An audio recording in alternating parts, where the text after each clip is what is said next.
আল্লাহ রাব্বুল আলামিন এবং তার রাসূল নূর নবী আমার হযরত মুহাম্মদ সাল্লাল্লাহু আলাইহি ওয়াসাল্লাম এই বিষয়ে সুস্পষ্ট ভাষায় বর্ণনা করে দিয়েছেন।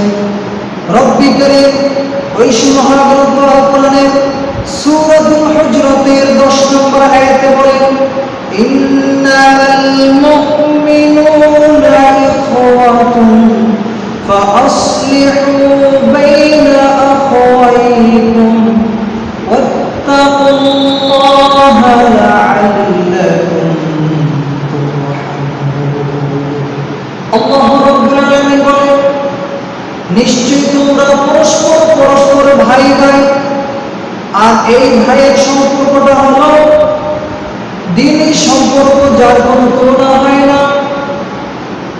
তারপরে আল্লাহ রাব্বুল আলামিন বলেন, ফাআসলিহু বাইনা আখাওয়াইকুম, যদি তোমাদের মধ্যে কোনো ঝগড়া ফাসাদ হয়ে যায়, মন কালিমতা তৈরি হয়ে যায়, তোমরা তার সাথে সাথে মিটিয়ে ফেলো, সংশোধন করে ফেলো, ইসলাহ করে ফেলো।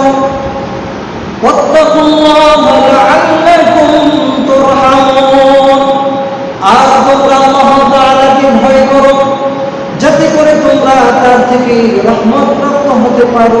সুবহানাল্লাহ। শুধু তাই নয়, আল্লাহর নবী সাল্লাল্লাহু আলাইহি ওয়াসাল্লাম হাদিসে মুবারকের মধ্যে ইরশাদ করেন, আল মুসলিমু আখুল মুসলিম, অর্থাৎ একজন মুসলমান অপর এক মুসলমানের ভাই। তাদের আচরণটা হবে ভাইয়ের মতো, আন্তরিকতা ভালোবাসায় তাদের মধ্যে থাকবে পরিপূর্ণতা।